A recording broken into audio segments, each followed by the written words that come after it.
This is a video to give a bit of a summary, and today we're going to be covering data, a summary of the unit on data. This video has been made from an assortment of different areas, but mainly what we're going to focus on is what is data and some of the basic concepts around the units that we covered earlier in the year. So without further ado, let me take it away and look at some of the main topics that we started to cover here. The first idea was abstraction, and we've been covering this throughout the year, where we've been looking at what exactly is an abstraction. And the idea is that an abstraction is something that helps us to understand an idea, but by removing the detail. So it's a kind of a higher level concept, or it's a higher level way of thinking to hide a lot of the details around something that's quite complex. So by taking it up a level, we are using an abstraction to kind of give a name or a concept to describe something complicated. Okay, so for example, like some of the abstractions that we've been using, well, we look at, in programming, we use lists as a way of abstracting data so that we're not having to focus on all the little details. We have a bunch of data, we put it into a big list, and we don't have to really focus on each little part, each little number or value. We can actually just call it a list, and we can use the index to run through the list and all that stuff. That's an abstraction. Another kind of abstraction is to talk about the internet and to talk about how we use different protocols to represent things. And so as we go higher and higher, we don't talk about ones and zeros traveling through the internet and through the routers. We start to go higher level up, and we say, well, we got packets, and we send packets of data, and then higher and higher levels up to, we send this image, that website. So we really get into the layers where we hide all the lower layers and the lower details. So we're going to come back to this, but it's one of the main big ideas of the whole course. So we had a bit of a summary here. What is the point of making abstractions? Why do we learn about them? Well, throughout the course, you'll see examples of abstractions, but what you're going to come to be familiar with is this point here, where you take the essential meaning from something complex in order to represent it, understand it. So in order to represent the idea of love, do we have to draw a heart that looks like the one on the left here? Probably not. It wouldn't necessarily say much about love. What we want to say is to do with the heart. Now, this is too abstract because it's just a box with a line through it. But in the middle, we've got some kind of idea that we can talk about, and now we kind of are conveying some kind of meaning. And so that's where abstraction comes in, where we're giving some detail, or we're trying to represent something that's a real thing, but we're using a kind of a concept or a simplified version without all the details in order to describe that idea. All right, so in coding, we have variables. Like variables are really basic versions of abstractions. It's basically we're saving some data into a name, and so we're saving this number into this memory. It's basically a place in memory we call people. And we say, okay, it's called a variable. It's just some place to save a number. I mean, calculators can do this because they have a memory button on the calculator where you can save a number into the memory. But with computing and coding, we can actually give those things names, and we can make many, many different little places in memory, give them names, and then we can refer to them later and use them, manipulate them, change them. So that's a really beneficial way of looking at this abstraction called a variable. So let's look at how computers really talk to each other. Computers, obviously, they're just made up of electricity. There's nothing really special. I mean, there is a lot of detail inside them, but it never really gets more complicated. For a computer, it's 1 and 0. It's on or off at some point. Like for example, if I had memory, right? If I had some memory, which was just like a little switch, and I can turn a light switch on or off, that has two states. So if I was to save something very simple, like maybe I'll put the slide up here so it's very easy to see. So if I was to say something very simple, I know the slide's here somewhere. Okay, so I have on or off. This can save very simple information. For example, I could say yes or no. I could say true or false. I could say 1 or 0. And so that's why we have 1 and 0. It's not that they're actually ones and zeros. It's more that they're turning something on or off. If I have one switch, all I can save is just yes or no, or on or off, or something like that, right? So I can save basically two pieces of information. And that's basically what it is. I can say one answer, basically. They can be either on or off. So there's two different possibilities for one switch, but obviously we need more than that. So computers have many, many billions of switches in different ways that they can save this kind of information, and we can put them all together. So if you look at what we have on the screen, this is an example of 4 wires. Let's say 4 wires with electricity is running through, but in the top one, you see that the wire is broken. So no electricity is getting through there. We can call that a 0 because no electricity gets to the end. We can call the second one, it's connected, so it's a 1. It registers the signal. And then we have another 1 and another 0. This is known as a 4-bit number. So when we talk about a bit, we're talking about one small piece, one small switch, which is either turned on or off. These 4 bits. Now, what does it mean? Like, how do I put them together to have meaning? Well, what we do is we chunk them. And we say, look, let's say 4 bits. These 4 bits can have many different combinations. Either they could all be off, they could all be on, or some of them could be on, some of them could be off in different combinations. Looking at this way, you can see that the whole different series, like all the different combinations of this, would be 2 to the power of 4. Because each one has 2, and if I multiply them together, it gives me 16 different combinations. 2 to the power of 4, right? So the number of combinations can go, is based on the bits, right? 2 to the power of, because each one of these has 2 options, and I have 4 different switches. So this is where it starts to get a little confusing for people. It's like, okay, well, that's all good, but why do we have like combinations? The reason why is because the combinations allow us to save bigger numbers.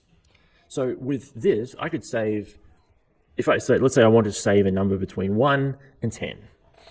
If I had 4 switches, I could save every number. So if I wanted to save 0, I just make them all 0, right? And then it's 0, 0, 0, 0. If I wanted to save the number 8, for example, I could probably turn on the third one, right? Because we can order these switches together and come up with meaningful combinations. So let's look at how we do that.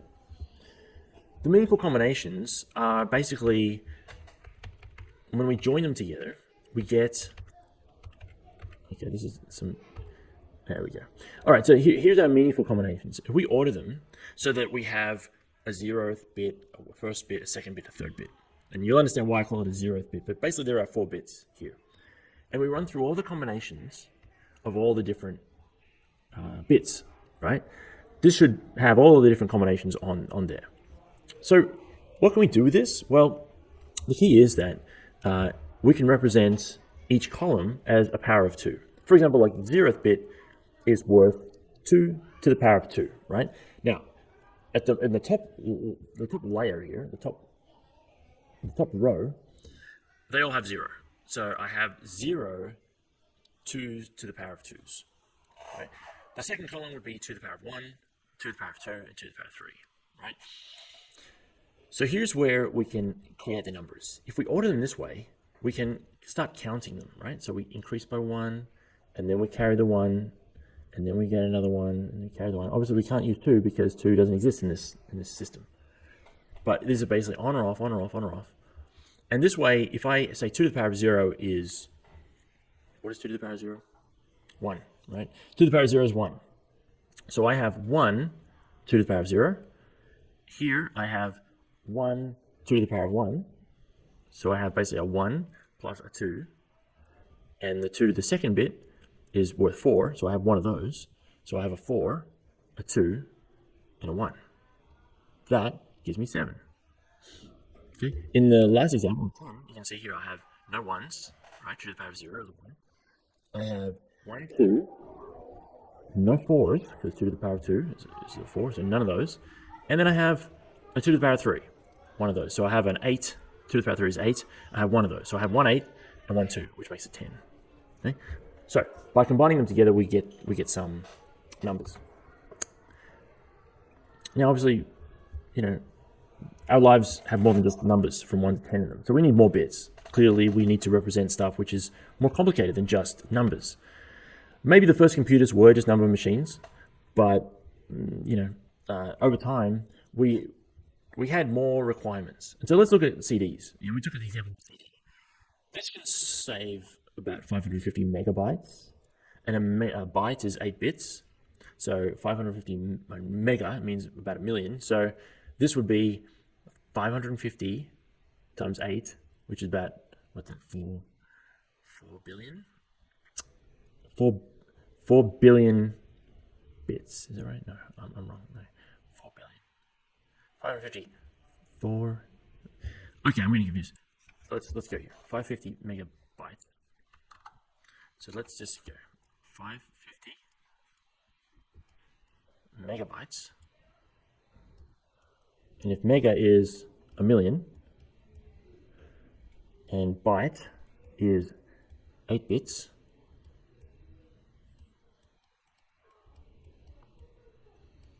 and multiplied by 550, well, this is going to be a big number. Okay, so first of all, we have 550 million, but then also times 8. So we have actually 4,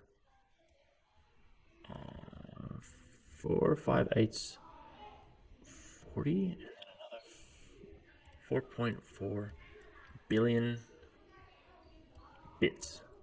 I think that's about right.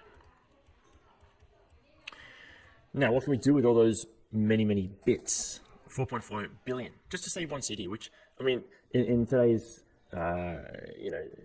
in today's world, how do I compare that for you guys who are just non-CD users? But let's say it's an album, right? An album would fit on a CD. So, for example, think of your favorite album from your favorite artist. Has about 12, 13 tracks on it. It's about 60, 80 minutes. I guess 80 minutes was about the limit. So that's, we can record it about this many kilobits or 1,000 bits. So about 1.4 million bits per second, right? So 1.4 million bits per second. And so that means we get a certain number of seconds that we can save the data, right? And so that's how it was saved. And basically what a CD was a series of holes on the disk where the laser could either bounce into or bounce off of. So either the laser would go through or wouldn't go through. And this laser was able to read whether there was a hole or not. And by spinning the disk around, it could read sequentially all these ones and zeros to see if it was on or off. This way, we were able to store the information, right? And given that it could save that many bits, what did we say it was? 4.4 billion bits, that allowed us to record music. Okay, but how do we get the music in there to begin with? And that's the big question, is how do we get music into the computer? Okay, so when getting music in means that we have to turn a sound, like a sound wave, into some kind of data, 1 or a 0. And that's the interesting part. And that's what we're learning about in this unit, is how do we turn regular stuff into 1s and 0s so we can save it on a CD or put it on a computer somewhere, right? So it's turning what we call analog, which is just real world stuff, into digital information.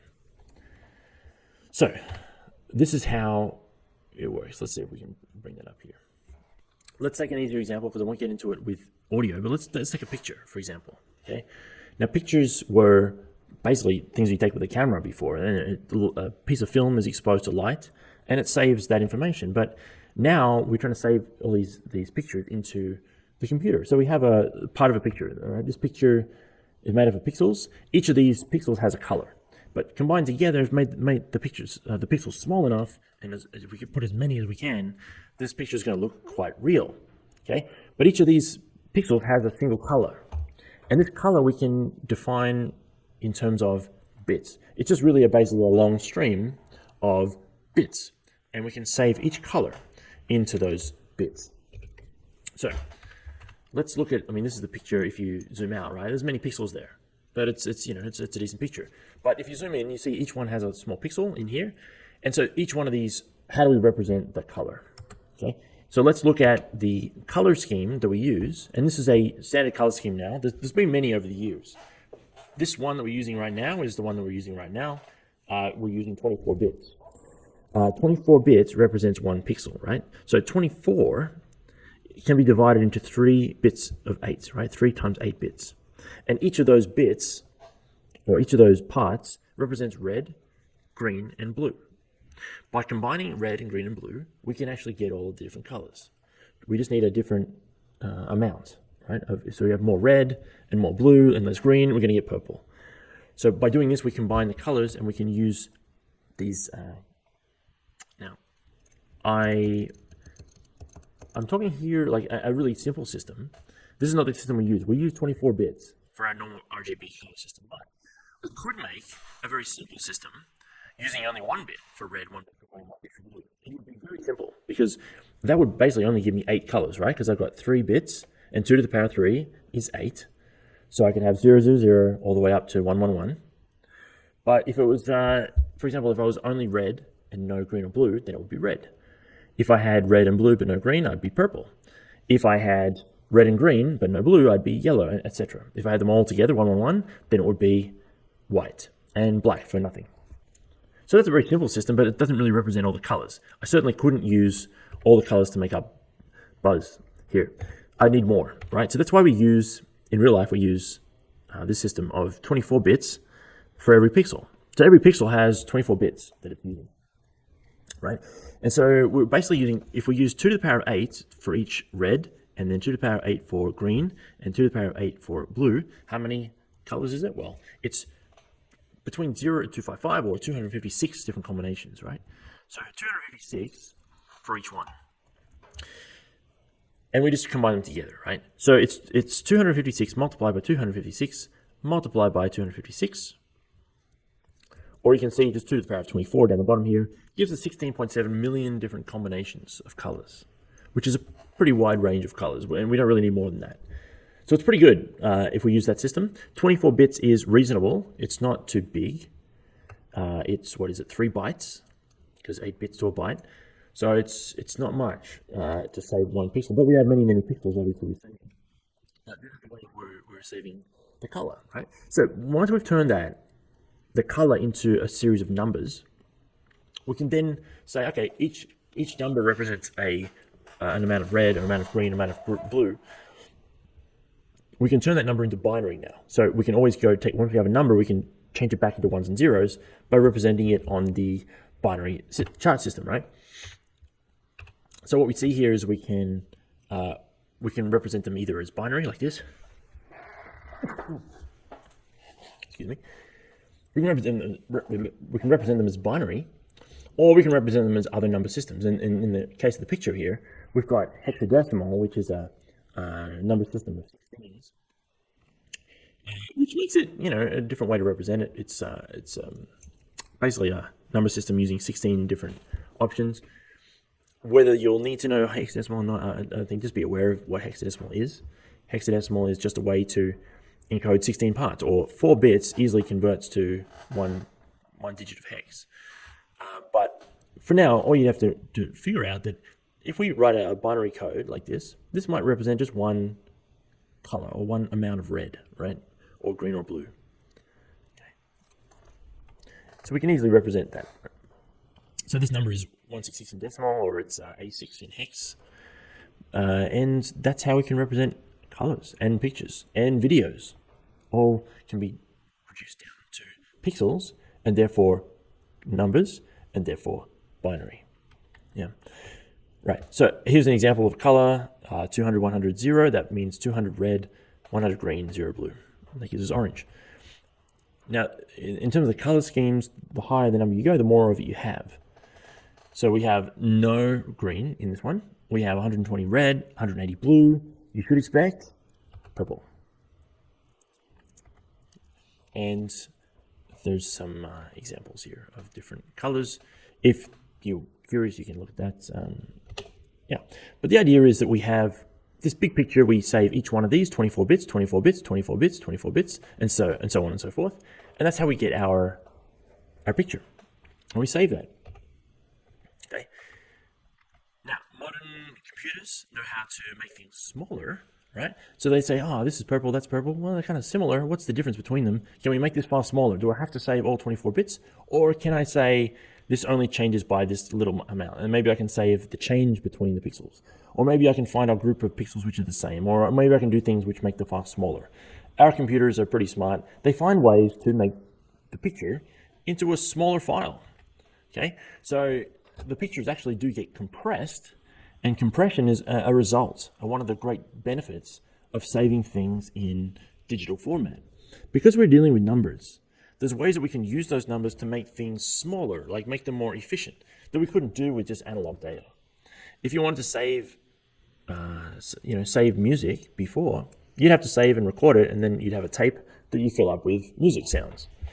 Now, you can use an MP3 file, which basically takes that sound and then compresses it down by looking for, looking for ways that we can make things smaller while not really affecting their quality. And so we'll talk about that a bit later, but it's one of the benefits of saving things digitally. That's why computers are so well used today, is because we can not only save data, but we can manipulate it and make it more efficient. All right. Now, here's an example of how we get a music file into a computer, like turn it from an analog signal into digital. When we read music in the world, we're usually having wavelengths, the waves or sound waves that come in, and vibrate the air. Depending on how many times it vibrates, that's the different note that you receive. Here's an example of one whole wave. This wave, if we were to measure how high that wave, or how I guess the measuring system, but we're just measuring how high that wave is at certain times, at certain points in time. And we call this sampling, where we're sampling at regular intervals the vibration sound, or how much that sound is vibrating. And we save that. So let's save that number, right? For example, we've got 8 here, 9, 11, 13, 14, 15, 15, 15, 14, 13, etc., right? And we can measure that and save the changes in the wave. Using this, we're now able to, if we were to save these values fast enough, then we can kind of replicate the wave again. If we want to play it back, if we only save these blue dots, we could kind of draw a line between them and then recreate what the sound was. So that's what's happening, right? We're using that replication to save. So once we've saved these numbers, we can put them in our computer and say, okay, well, I can save an 8, I can save a 9, I can save an 11, just as binary numbers. And then when we play it back, we just recode them into what they were. So doing this, we can transform a sound wave into digital, into ones and zeros. Okay, so this is an abstraction. Using digital data is not the real data. It's not the real thing. The real sound is the real sound. The thing that's in the world, or the picture, we are representing something inside a computer. It's an abstraction. It's not the real thing, but it's a copy or a version of the thing, and we can do stuff with it. Now, videos, just to see the pictures. So whatever applies to an image file applies to a video too. Videos are just usually about 24 to 30 frames or pictures every second. This video that I'm talking to you on now, it's the same thing. It's just that many pixels getting saved, like a whole screen full of pixels getting saved every second.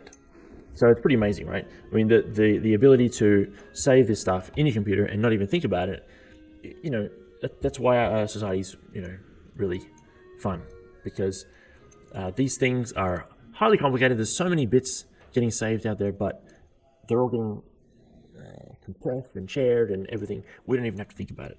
But it is cool to know that at every single second of a video, there are 30 different pictures that make up that second, and each of those pictures has, could have 1 million different pixels in it. Right? So 30 million different pixels flashing every second and getting saved as ones and zeros in your computer. All right, so that brings us to compression. Compression is a way for us to make the data smaller while not necessarily destroying it. When I say not necessarily, because there are two versions of compression, where you can destroy some stuff that you think is not important, or you can try and compress it without destroying stuff. Compression has a couple of different ways, but the idea is that because we're saving stuff as bits in a computer, we can manipulate those bits and make them more efficient. So if I was to have, repeating codes happening over and over again, maybe there's a way that I could, instead of repeating them over and over again, I can put a shortcut or a kind of a special notation that would allow me to make it smaller, just to save it. And then when I really want it, I can expand it again. So this is the concept behind compression. And we use a lot of compression in our lives these days. Most Word documents that you use, most things that you save onto your Google Drive, most kind of pictures that you send are all using some kind of compression. we don't need to save like all of the bits on a computer. There are ways to make it easier. Okay, I'm not sure if you've ever seen the video when people are packing and they use one of those vacuum cleaner extensions where they put their stuff in a plastic bag and they attach the vacuum and it sucks all the air out of the clothes and they end up with a tiny package that they can stick in their suitcase. These kind of things are the idea behind compression. When you fold your clothes and put them away in your cupboard, there's a bunch of air in the middle of those clothes, which you don't need if you're storing your clothes. Same with your food. Like, you don't need all that air. When you buy rice in the store, next time in the store, look at the rice. It's all packed really tight in a big bag because they suck all the air out of it. Now, when you go and want to cook that rice, you probably want to put some air back in between them so you can, get the water in there as well. It's useful, but it's not useful when you're transporting it. So in this example, you can see why we'd want to, take the air out. Same thing with data. We don't need to store all the data spread out. We can find ways to make it smaller. Now, there are a bunch of different algorithms for this, and depends on what kind of data you're using. But there's different ways to compress things. The difference between the ways of compression are depending on your use and how much of the original you want to save. In the case you want to save the original data and you don't want anything to be lost, for example, you're sending text or you're trying to really have high quality and you don't want any of the quality to be destroyed, you're going to want to use lossless compression. A lossless compression algorithm will allow your data to be restored to the original quality so that you won't lose anything. If we're saving a document, usually we want to be able to get that document back when we restore it. Or if you use a zip file, for example, and you put some files in there, you don't want to open that zip file up and then some files are like kind of missing. You want your data to be unzipped or uncompressed and made big again without losing anything. So that's lossless compression. Lossy compression, on the other hand, is when in certain circumstances we don't care if we lose a bit of data. It doesn't matter that much. For example, you're watching some videos online. If the quality is a little bad, you don't care. I mean, this video that I'm sending to you is compressed because you don't need every little pimple and detail of my face. I'm sure you appreciate not having that. So there's some examples where you don't even need to have all that data in order to be completely useful. So lossy compression is stuff that we use for streaming sites. Usually audio, like MP3s, are usually having some kind of loss. But the key is that we can't always really tell. Most of the time when it's lossy, it's even stuff that our eyes or our ears can't even tell. So it's not always even noticeable when we lose stuff. So let's compare. Lossless and lossy. Okay. Now, lossless compression, usually, what are we, for most people, you'd say, well, why wouldn't you just always use lossless compression? If you don't lose anything, why does not lose it? Because space, usually like hard drive space, phone space, whatever you're using, you're going to run out of space eventually. Your hard drive's going to get full. If you take pictures and each picture you save from your phone is like 50 megabytes, then you're going to only be able to save probably 200, 300 megabytes, 300 pictures, maybe 1,000 pictures. And then your phone's going to be full and now you can't save any more pictures. So you're like, okay, well, I can't even tell the difference between a lossy and a lossless one, but the lossy one, it's only 1 megabyte and instead of 50. So much better. So while lossless is great, generally the file size is larger. And that's why we don't use lossy compression. That's why we don't use lossless compression for everything. But if you really want quality and you want to maybe make a big print of your picture, or you want to save that picture for your artwork for later or something like that when computers have more storage, then lossless will be good. So lossy is basically a trade-off. When we use lossless or lossy, we're looking for a trade-off between size and quality. And that's really the difference. It's sometimes even speed. Like if I want to download something and I don't care how long, I don't care about the quality as much as I care, I just want to get it fast, then yeah, reduce the quality, it's all okay. You can look on YouTube and you can change the quality of your video whenever you want. You may have noticed this when you're looking at YouTube, there are ways to change the quality of the video.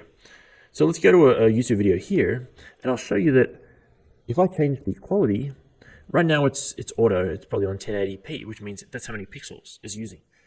That means 1080 pixels high to the screen, 1080 pixels. Now, do I need that? No. If I was to go to a really low quality, the video would then become a little bit harder to look at, right? So, but you can see that the quality here is not so bad. I can still watch the video. I can still, see everything that's going on. It doesn't really affect me that much, okay? But maybe now I can't see the code that well. So the code itself doesn't look that clear. So I'm losing some of the quality. It's probably not great. Let's upgrade the quality a little bit, 360. So now I can see the code pretty clearly. That's good enough for me. This video is going to load very fast. I'm not going to use as much data because now it's only, 360p, which means 360 pixels instead of that high quality 80 pixels. So I'm really saving tons of by watching the video this way. So that might be good for me. Right now I'm on the school Wi-Fi, so I don't care. Give me high quality. Okay, and then I get the full crystal quality picture. I can make it bigger, and then it's going to look great. So that's the difference that we have in our compression, right? It depends on what you want to use it for. There's an example of compression here that we looked at, and this compression was basically called run length encoding, where we can take an example of where we have a bunch of A's in a row and a bunch of B's, and instead of writing all of the A's, we can just say, okay, A8, B6, and C2, and this will represent the code up here. So I've now saved space, right? By having this kind of compression, I've saved a little bit of space, right? It was A's, and now it's down to that. Maybe that was good. Maybe that was a good way to do it. Run length encoding is a really basic version of compression. I wouldn't say that many actual algorithms use this, but it's an example of you can see how I've made something smaller. And I haven't lost information because I can always go backwards. When I want to expand it again, I can just write 8 A's in a row, 6 B's, and 2 C's, and I'm back to the original. So is this lossless or lossy? It's lossless. Didn't lose any information. Okay, and so I can sort of... Now, worst case scenario. Okay, so let's say worst case scenario is when I have all different letters. So basically, we can see that if I, in this case, I'm only shortening zeros. And so here I change this 3 into 2. I change this 1 becomes 2, and this 5 becomes 2, and this 2 becomes 2. So in these cases here, you can see that I really didn't shorten anything. In this case, I made it longer. So in the case where all your numbers are different, you're not going to really save that much space. So run length encoding is a pretty limited way to compress stuff, but it's a way. And there was another example using a picture. I can save some space here just by writing it differently. If I was to write, W1, B1, that kind of stuff, like I could sort of save the space. But all right, so this is a question that we looked at, which was about, it's from the AP, and it's basically talking about compression in terms of comparison, like what is good, what is the best way to use it. So this is the case where someone's working at a movie studio and they want to save the digital files for later or for like their archives. And in many cases, the studios save their high quality files. So in many years later, they can restore them and release them on DVD or whatever the new format is. And so they want to access full quality videos if they're needed for future projects. Which of the following actions is least likely to support the studio's goal? Using video file formats that conform to published standards and are supported across many different devices. Using lossy compression software to reduce the size requirements of data being stored. Using storage media that can be expanded for additional data capacity. Using a system that incorporates redundancy to handle this failure. And so it's B, using lossy compression. That would be bad. If we were to try and save our videos for high quality, we would not want to store lossy compression because we'd lose stuff along the way. Even if it doesn't seem like it's losing much now, in 20 years' time, the format might be very, very different, and then we want to use that high quality stuff. And then our stuff that we saved with lossy compression will look like not that good. So this would not help us. All right. And let's say a person wants to transmit an audio file from a device to a second device Which of the following scenarios best demonstrates the use of lossless compression? So lossless compression. A device compresses the audio file before transmitting it to a second device. The second device restores the compressed file to its original version before playing it. That is the definition of lossless compression in A. So I don't really see it. I don't think I'll read the other ones. Okay, the other ones are, this is the textbook definition. Lossless compression is when you compress something and then restore it later to the original version. Okay. In this one, in part D, a device transmits the original audio file to a second device. The second device plays the transmitted file as is. There's no compression happening there, so it's not an example of compression. All right. Which of the following is an advantage of a lossless compression algorithm over a lossy compression algorithm? Okay, so here's the question. The amount of size reduction from compression depends on both the amount of redundancy in the original data and the compression algorithm applied. That means that how much space is there to save in the original file? If there's a picture and it has almost all the picture is blue, then it's going to be let's have a lot of redundancy, meaning that there's a lot of copies of that blue color, which I can then compress by just saving. Okay, here I got a bunch of blue here, I got a bunch of blue there. And so the algorithm that I use also is going to change. Like, so if I use some, depending on how I compress all that together, some ways might be more efficient, some ways might be less efficient. There used to be MP2 before there were MP3s. Now there's MP3s because MP2 didn't work as well. It didn't save the file as efficiently. And now we have M4A formats and some new like AAC formats. These are all different algorithms that they use or ways or systems of compressing things that work really effectively. And so we're always, as like computer scientists, are always researching and trying to find ways of better and better compression. All right. So let's see. I think we're coming to the end. Okay, so we've come to the end of our little session here. So that's a good review of the first element of data, like what data is for. Okay. But we've still got 15 minutes to go. I don't want to make this an hour because I don't want to have to talk to you about this. But there is an important thing to say about data. And there's two parts to data, okay? So there's what is data, but then it is how do we use data. And so now that I've showed you how we can save data, let's now talk about what we can do with it. And the great thing about having a digital world is that we can save everything in the computer, like all the random things that happen. And we can take information out of that. If we organize it well, we can extract information. So the second part of this unit is about looking at what can we do when we save all of our stuff in the computer and organize it in a really clear way. So what we're going to look at is basically how we can get facts and patterns from the data. We can look at trends, make connections and address problems. We can combine sources together to get deeper insights. We can even collect data about data, which is called metadata. But obviously it needs to be clean and it needs to be useful for us. We can't just put it all in and just hope for the best. But you'll notice that certain things are now much easier to get information about because we collect it and because we have that at our fingertips. So I'd like to look at something now which is kind of like a way that I can show you what we can do with our data, okay? Now I'm going to take our class, one of our class channels here, right? Okay, let's take our class channel. And let's look at this tab that I've got here, which is called Insights. Now, Insights is a way for us to, basically, this is an example of data collection. Teams collects data on when you guys are logging in, when you're doing your stuff, and it gives these kind of summary ideas. This is all based on the data it collects about when you log in, what time you log in, how many hours you spend, what you click on. It's privacy here. But the point is that by collecting the data, we can look at trends and even just learn things. You try to learn information about stuff. Okay. Of course, data can be biased if we don't look at all the correct data, or we just don't question what source we're getting it from.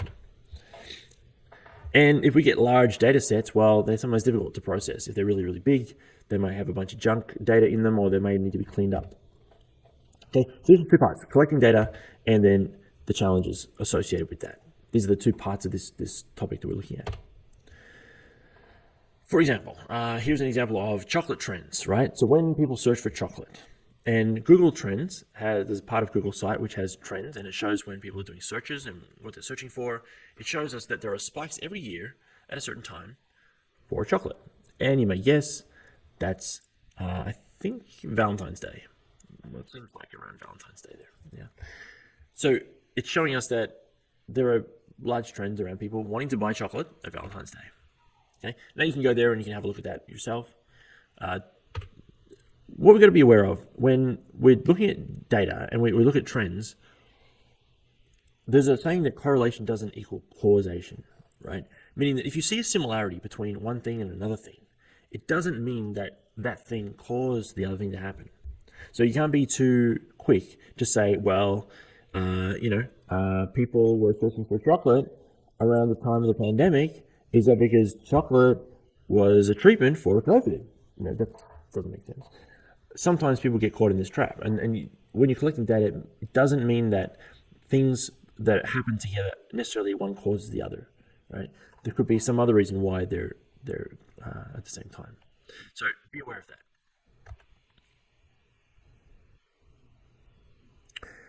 All right. So let's just move forward to metadata.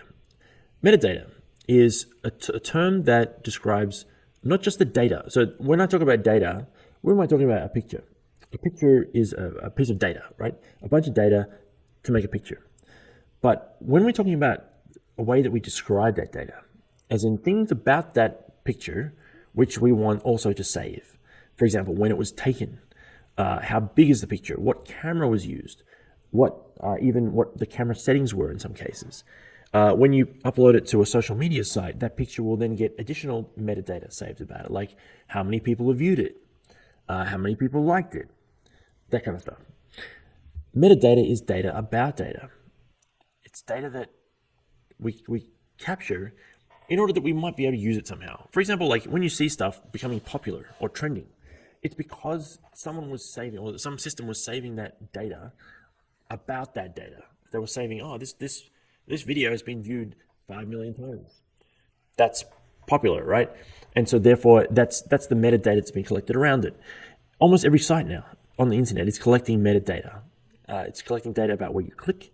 It's collecting data about how long you look at stuff and all that kind of thing. Because it can be used. It can be used for different things. Insights, trends, recommendations, that kind of stuff. Advertising. All right. So when we're looking at a visualization or a graph or something like that, we want to try and show what the graph is telling us, right? But we do have to be a little careful about how we use it, right? We can't be using the data it doesn't always tell us exactly what's happening in a clear way. It doesn't always give us facts. It sometimes shows us trends or gives us insights, but we have to be careful about the assumptions that we make. All right. So I just want to be a little sure that you're aware that there aren't always definite directional things you can get, but if you do collect data, you can get some good insights and see trends, right? As long as that data is fairly clean. All right, so let's look at a data question. And as we're coming up, we've only got a couple minutes to go, so I will leave it there after this. Let's look at a question like this. A camera mounted on the dashboard of a car captures an image of the view from the driver's seat every second. Each image is stored as data. Along with each image, the camera also captures and stores the car's speed, the date and time, and the car's GPS location as metadata. Which of the following can be best determined using only the data and none of the metadata? So remember, metadata being stuff about the picture, about the image, like GPS, like date and time, like speed, right? Those things are all metadata. What can we actually get just from the data, as in just from the pictures? So the average number of hours per day that the car is in use. To know that, we'd have to know the time. The time is metadata. So no A. The car's average speed on a particular day. Well, again, speed is metadata. It's data about the picture. It's not data about the image. The distance the car traveled on a particular day, again, that's GPS related. to know their location, so that's not just data. The number of bicycles the car passed on a particular day, well, there we go. So we can count the bicycles in a picture and take all the pictures from one day. Now, technically you do need to know which day it was, but let's just say we went for a day, we got all the data, we got all the pictures, and then we took those pictures and then tried to figure out, we could figure out from the pictures how many bicycles the car passed. Okay, so that would be, although it technically would be using the date and time of the picture as well. But this is the best option we have. Okay, another question in the final one. A digital photo file contains data representing the level of red, green, and blue for each pixel in the photo. The file also contains metadata that describes the date and geographic location where the photo was taken. For which of the following goals would analyzing the metadata be more appropriate than analyzing the data? A, determining the likelihood that the photo is a picture of the sky. If it was the sky, we would be looking at clouds, blue, that kind of stuff. So no, that'd be looking at the picture, the actual data. The likelihood that the photo was taken in a public event, well, that seems like GPS related, right? So GPS would tell us where they were.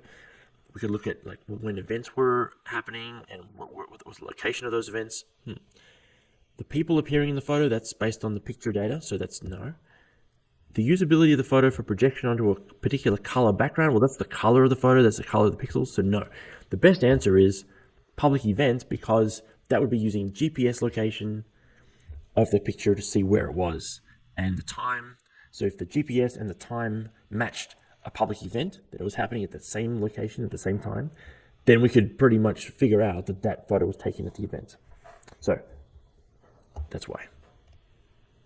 Okay, so when you come to actually use data, you're gonna get a bunch of different graphs, hopefully, that you can make, but there is a process that you have to go through, and sometimes you'll get data from surveys or from online files, online forms.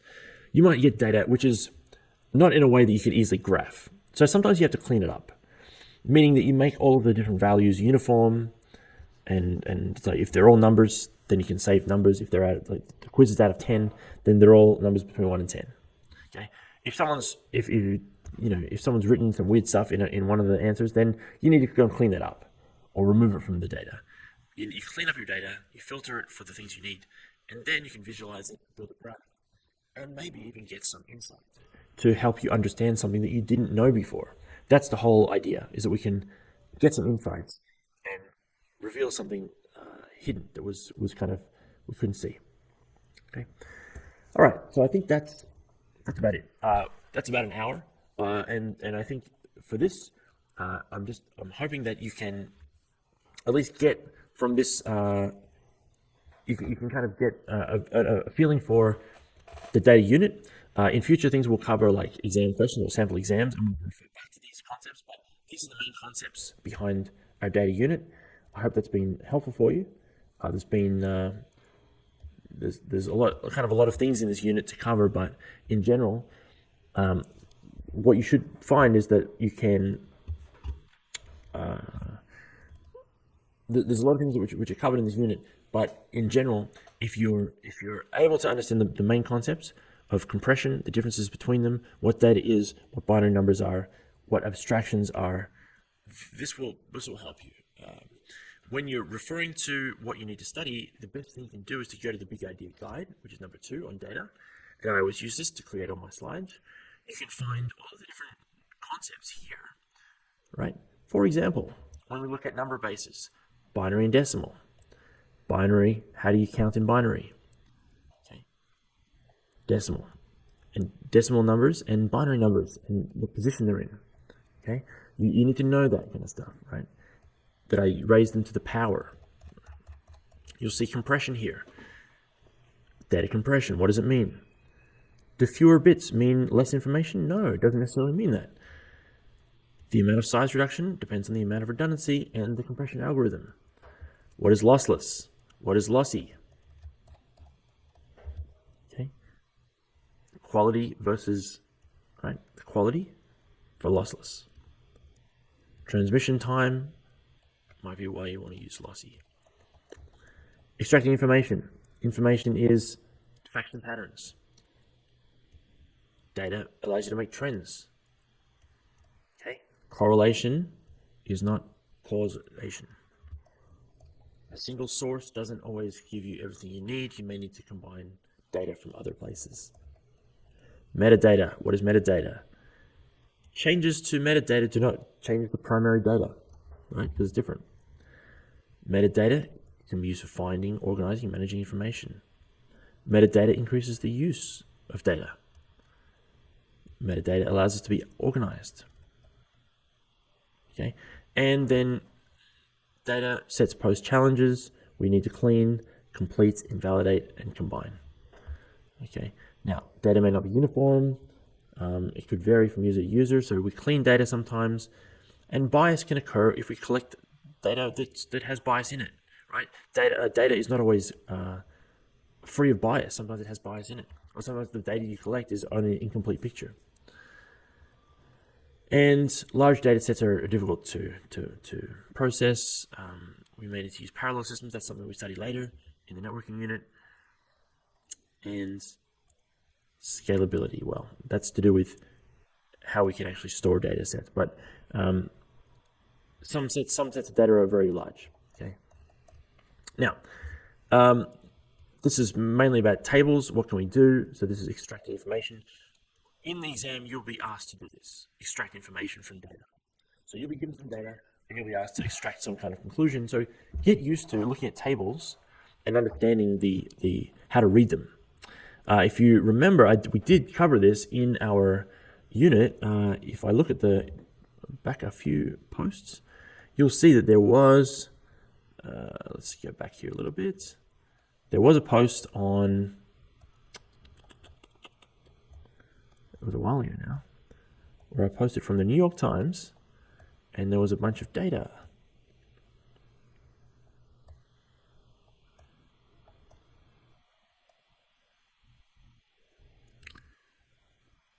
Oh dear.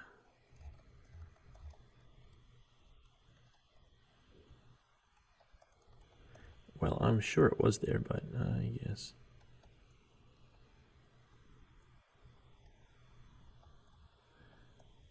Okay. Well, that's not there. I guess I can't find it.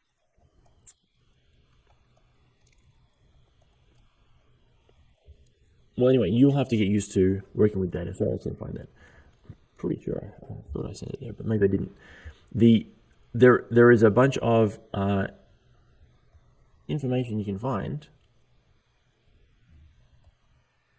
There it is. What's going on in this graph? So there's an interesting graphic from the New York Times, which kind of shows examples of graphs, which now New York Times is a bit of a subscription thing, but there is a way to get there. If I just do it again, there's this document here, which I'm going to share with every team, and I'll post that to our channel. If you can't find it, please request it. But this basically has a bunch of different links you can click, and you can look at examples of graphs where you will be able to look at a kind of a graphic and then try and read it, right, and get information from it. Now it looks like I've run out of my subscription, so that's not really great. So what I would say is I'm going to cut this out of the video, I think. But this is an example of just trying to find examples of graphs. Okay, and so programs such as spreadsheets can help. Sometimes we need to transform data, right? Fix the data, filter the data, combine data, or visualize visualizations. Okay, we can use programs to filter data. We can combine data sources. Insight can be gained. Patterns can emerge when data are transformed using programs. So this is all the same thing. It's really saying the same thing. We can use programs. Once we clean our data, we can use it to implement graphs and charts and things to look at the data. So that's the purpose of that whole extracting information from data unit, which was to show that we can use data in many different ways in order to get insights. Okay, so read through this big idea guide. It's very useful for all of the units. And once you've done that, you'll sort of be able to see all the different topics that we'll be covering here. Now, data unit is worth 17 to 22%, so it's quite a large part of the test. So please be familiar with these concepts, and then you should be fine for the exam. All right, this has been a good review. Hopefully you've enjoyed it. It's been useful. See you for the next one.